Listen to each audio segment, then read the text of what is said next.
The audacity to think that you have betrayed your spouse and then it is okay, it is your right to be forgiven. It beats me. That mindset in itself is defining that marriage. And I promise you, there is no woman that can shoulder and carry the weight of that kind of mentality being poured into her for so long. There is just so long a time that that woman can take it.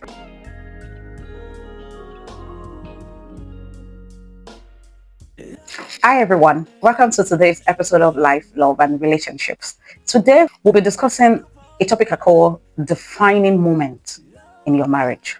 It is easy to believe that big happenstances in your marriage or in your life are the defining moment in your marriage. But I want you to know the truth that every waking moment in your marriage, every waking moment in your life, every waking moment in the life of your spouse are the defining moment of your marriage. Everything you do, whatever you do, has a way to impact your spouse and your marriage.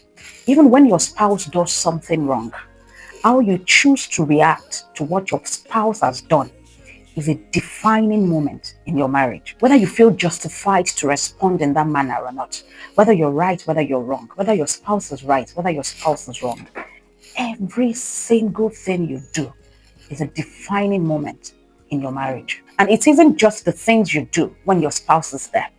It is also the things you do when your spouse is not there. The things you do that you think your spouse may never know about is also defining moments in your marriage. And that's why we have to be intentional. We have to be very deliberate in what we do, our actions, the consequences it has on our marriage. Whether your spouse can see it, whether your spouse will ever know it or will never know it. Every moment is a defining moment in your marriage. And in those times when you feel justified to react in an angry manner, yes, what the spouse has done is wrong. But your reaction is also a defining moment in your marriage. And that's why for a marriage to truly work, we must conquer ourselves. Individually, we must conquer ourselves. What are the struggles we have internally that we are projecting on our spouses? I have seen that the best marriages that work is a marriage between two people where each individual has conquered himself and herself. That's the best of the scenarios. Do not allow emotions to fly here and there. Something has happened. Yes, your spouse has misbehaved, but your reaction is also defining where that marriage has gone. The things you do when your spouse is not there also impact your marriage. Yes, they may never know, but it defines your marriage. Why? So if, for instance, you're the man or you're the woman and you decide to cheat because you feel you're not sexually fulfilled in that marriage, the moment you take that desire, whatever sexual fantasy you have, the moment you decide to take it out of that marriage, what it means is that the beautiful experience that both of you should have, the beautiful experience that you should share together, you should enjoy together as a couple, the moment you take it outside, you're depriving him or her of that experience. And one way or the other, your spouse may never know it, but we all desire those things. But your spouse may never know when frustration comes, where it is coming from. They may not be able to even pinpoint or express that this frustration is coming because of a certain experience that should be bequeathed to them as a right of being married to you. But somehow they are denied of these experiences because you have decided that you would rather take this experience outside. But can you think for a moment what would happen if you sit him or her down and say, this is what you're thinking. This is a sexual fantasy that both of you could explore with one another. Can you imagine the sexual fulfillment that both of you would have? Sexual fantasy is just an example. There are other types of pleasure that you deny your spouse of simply by taking it outside your marriage. And when those frustrations, when they express those frustrations in one form or the other, you are wondering what is happening. Even your spouse may not understand what is happening because he or she may not be able to pinpoint that that frustration is coming from the inability to express a desire that you have been fortunate to start feeling and expressing, but somehow they can't just put their hands on it. So you're wondering what is going on in your marriage. Every decision you make, whether your spouse would know about it or would never know about it, is defining your marriage. It's a defining moment in your marriage. When those ideas come to your head, do you kill it? Do you feed it? There is always an opportune moment on your choice of action. When those sexual fantasies come, do you kill it? Do you feel it? I have often heard of couples individually masturbating in their marriage. Do you know what it would be if both of you came together, you were vulnerable to one another enough to say this is it, and what you could explore together with one another?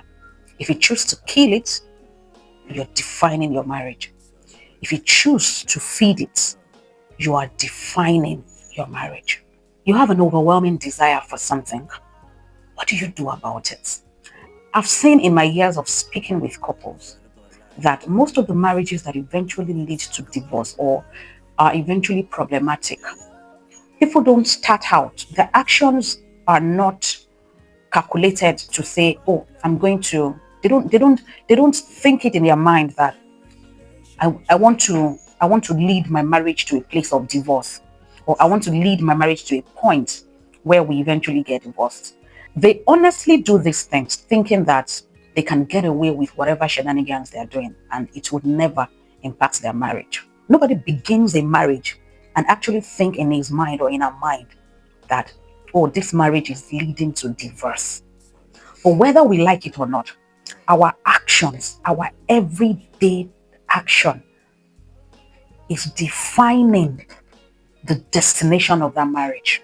So you must know that every waking moment, those overwhelming desire you have to do something, when you feed it or when you kill it, it is defining your marriage. Whether you like it or not, that frustration, that lack, your spouse would feel it, but they may not be able to express it. They may not be able to know what is going on. So he has a way of coming back to you and impacting your marriage. Whether it be money issue, how you spend your money, how you put your family together with respect to your responsibilities as a woman, as a man, whether you're allowing somebody else to do what you know you should be doing, you are defining your marriage. How you stand up for one another, whether with in-law matter, how you decide not to stand up for one another, you are defining your marriage. If people talk about your spouse in a certain way and you don't speak up for him or for her, my brother, my sister, you are defining your marriage. If you let things slide, if people talk about your husband or your wife in a certain manner, if you speak to your husband or your wife in front of people in a certain manner, you are defining that marriage because people are walking away with that impression. And eventually your spouse will begin to feel, the consequence of how you deal with one another in front of people. The weight will eventually get to them. My brother, my sister, you are defining your marriage. If you choose to love one another truly in your heart, if you choose to truly respect one another in your heart, not consequential respect that, oh, you do this and I'll respect you, but truly giving one another respect, truly relating to one another with civility, being civil. If we were all civil to one another in marriages would be better for it. Whether you do it or you don't do it, you are defining your marriage. And it would eventually lead you and your spouse in that marriage to a destination. We think that bliss comes from heaven. No, bliss is an accumulation of all the little and big actions that we do in marriage. How we treat one another, whether that spouse is there or not. That is bliss. Those actions. I've had so many requests to treat this topic, cheating and forgiveness in marriage.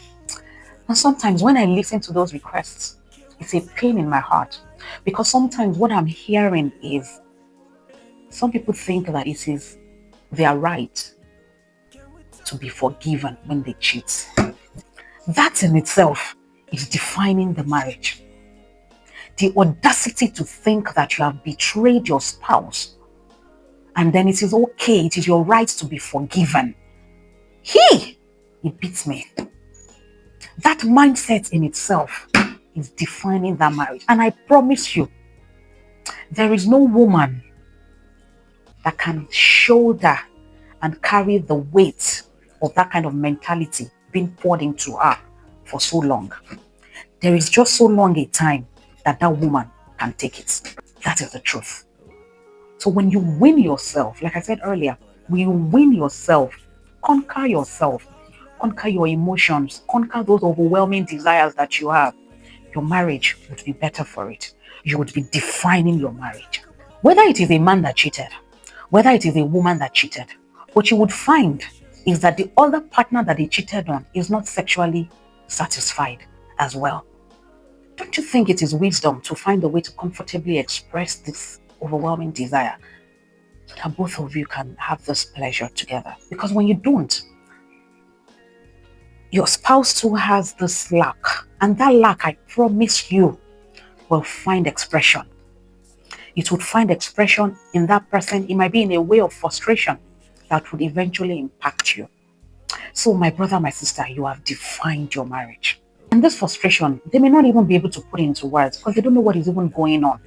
Because whether you like it or not, the truth is all the efforts that you should have been putting into making you and your partner sexually fulfilled in this marriage, you're taking it outside. And don't get it twisted. Whether it's a man or a woman that cheats, I want to say this thing. Don't ever think that a woman does not also have sexual fantasies. You'd be amazed what you would do together if you open that communication and you make your woman comfortable to want to explore these things with you. Sex is a gift from God for both of you to enjoy. Don't think that, oh, your woman, you cannot do certain things to. Don't allow the devil. Don't define your marriage in this manner. Talk to your spouse. I watched a movie a little while ago. The title is same kind of different as me or something. I can't remember. I'll look it up and I'll put in the comments. Same kind of different as me. Yes, I think that is a topic. And the husband came to the wife. Apparently, they had not been intimate for about 2 years, and he found somebody else outside who he believed that he had fallen in love with, and he came to the wife and said that he wants a divorce. And the woman's reaction blew me away. She was angry, of course. She shouted, "It's the normal thing to do. Where is this coming from? Who is this person? Who is doing it?" And the man answered, "We've not had sex for 2 years." And she said, "No, we've not been intimate for 10 years. It's just that we have not had sex for 2 years." Anyway, the lesson here that really got to me is a response to the situation. Of course, she shouted, she was angry. Oh, she has the right to. But eventually when she calmed down and she went back to the husband, she said, "Look, can you call the woman?" And surprisingly, the man called the woman, and she said to the woman, I'm forgiving you. If myself and my husband ever get past this, if we used to love one another so much, if we ever get past this and get back to the place where we love one another, I can assure you that you will never hear from my husband again. And she cut the call and she told the man that I've forgiven you and I've forgiven the woman. Yeah. And guess what? That marriage worked. In fact, the latter part of their marriage after that incident got better and stronger. Why? Because of a single reaction. Now, I'm not saying it is okay for men to cheat and expect to be forgiven. That's not what I'm saying. But maybe there's a lesson for all of us here. Maybe there's an opportune moment for us here to know that the reaction when a spouse, our reaction to what a spouse has done wrong also matters in defining our marriage. Defining moment of your marriage is the temptations you fight, the battles you fight, the battles you choose to win, and the battles you choose not to win, the temptations you choose to overcome, and the temptations you choose to ride on, to act on, you are defining your marriage. And you must realize that communication is a two-way thing. You talking to your partner is just 50% of the equation. Making sure they understand you and you hear their feedback, you get their feedback on what you have said to them is also 50%. So to effectively communicate, you must make sure that your partner is understanding what you're saying and that you're giving room for your partner to also give you feedback based on what you have discussed with them. And both of you must come to a place where you're comfortable to talk about anything and everything. Of course, in a respectable manner. When you speak to your partner, present it in a way that ensures that you're being inclusive. But also, the desired action for which you started that communication is achieved. And this is not about selfishness. Because in certain situations, when you have a concern and that concern is not dealt with, you leave room for external people to intrude in your home.